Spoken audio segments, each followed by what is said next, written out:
La lavorazione è durata complessivamente intorno agli 8 mesi, se non sbaglio. Abbiamo, proprio per scelta, abbiamo deciso di fare come se fosse proprio la produzione di un film, perché nasceva, l'idea di Agorà nasce come laboratori per la realizzazione di prodotti, eccetera. Noi abbiamo preferito, l'abbiamo pensato proprio in funzione della realizzazione di un film, per cui abbiamo fatto il casting artistico e il casting tecnico, quindi abbiamo chiamato i ragazzi sono stati seguiti da Alessandro Gazzale, che è un attore teatrale e cinematografico, che ha fatto alcuni lavori anche cinematografici, quindi i ragazzi sono stati seguiti da lui nella recitazione. Quindi c'è stata una prima parte dove erano una quindicina che imparavano la sceneggiatura, quindi imparavano le battute e si confrontavano. Da lì poi abbiamo fatto le scelte, abbiamo fatto le prove video, eccetera, e per tutta una serie di componenti poi abbiamo deciso quali erano i protagonisti e gli altri in qualche modo sono rientrati però nella collaborazione con le altre figure, si sono aggiunti altri ragazzi che hanno fatto da comparsa, eccetera, quindi insomma è stato un lavoro di preparazione abbastanza importante. Poi la produzione ovviamente è stata molto divertente, insomma, faticosa, perché comunque i ragazzi sono ragazzi e quindi devi stare ai loro tempi, anche se i tempi del cinema sono diversi, nel senso che quando tu stai muovendo una troupe completa di 10-15 persone, ovviamente se ognuno pensa ai propri tempi non riesci a chiuderla la produzione. Per cui abbiamo dovuto un po', diciamo, giocare, un po' lavorare affinché le loro problematiche venissero in qualche modo messe da parte per chiudere il cortometraggio, altrimenti non avremmo mai finito. Insomma, ci sono problematiche che vanno dalla scuola perché devi studiare, arrivano alla discoteca perché oppure devi uscire con la ragazzina e quindi cioè, hai ritmi ovviamente diversi, non stai mica pensando a fare la produzione e non stai manco pensando che se non ci sei tu la produzione si blocca, quindi insomma ovviamente in questi meccanismi sono dovuti entrare, loro sono stati contentissimi, tant'è che stanno chiedendo di fare il sequel di Writers, insomma vedremo un attimino.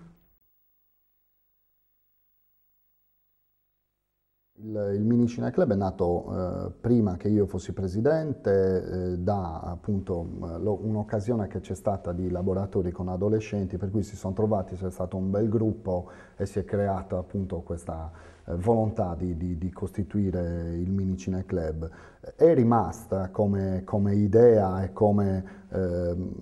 possibilità di strutturare parte del Cinema Club perché riteniamo appunto che il Cinema Club debba avere anche uno spazio protetto dedicato agli adolescenti per tutti insomma, i motivi di cui abbiamo parlato, per cui noi teniamo molto a creare questo spazio dove i ragazzi possono semplicemente guardare un film, un cortometraggio e quindi essere liberi spettatori passivi oppure partecipare alla vita di Cineclub in modo attivo, imparando a usare il montaggio piuttosto che la telecamera, oppure producendo prodotti e quindi facendo attore piuttosto che anche semplice comparsa. L'importante per noi è che il ragazzo entri e non si senta costretto in uno spazio, deve essere libero di stare, di crearsi il gruppo e quindi di crescere poi insomma, in armonia in un ambiente che deve essere secondo noi protetto. La federazione è importantissima perché ti permette di avere contatti con realtà diverse per quanto riguarda noi in tutta Italia, ma anche in Europa, perché facciamo parte in Europa, nel mondo, perché facciamo parte dell'UNICA come federazione, che è l'Unione del Cinema Internazionale, d'amatore si chiamava, e per cui permette per esempio di avere confronti e di portare le proprie opere laddove ogni anno viene fatto il Festival dell'UNICA.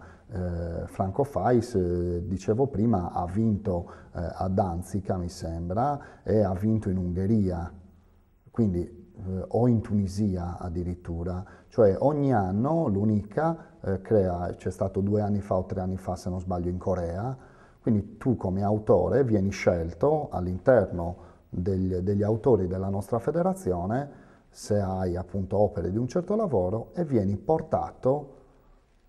al Festival mondiale dell'UNICA e quindi questo per esempio è un passaggio. Un altro passaggio è noi come Cineclub collaboriamo con Film Video, che è il festival storico della federazione che si tiene ogni anno a Montecatini da 60 anni, da 62 anni. La nostra collaborazione con Film Video è sia dal punto di vista anche proprio tecnico, cioè andiamo e ci occupiamo di seguire determinati aspetti dell'organizzazione del festival e questo ovviamente ci favorisce anche nell'organizzazione del nostro festival, cioè è uno scambio, noi aiutiamo loro, loro aiutano noi e quindi vediamo come funzionano le cose da altre parti, quindi la possibilità di dialogare è importantissima. Il circuito dei cineclub permette in determinate condizioni e per certe opere di distribuirle anche nel circuito interno ai cineclub. Tu capisci bene che sono 50 cineclub in tutta Italia, l'autore ha l'esigenza di far vedere la propria opera in giro e questo circuito ci permette di poter distribuire determinate opere a livello nazionale. Quindi tu hai 50 sale che proietteranno il tuo lavoro.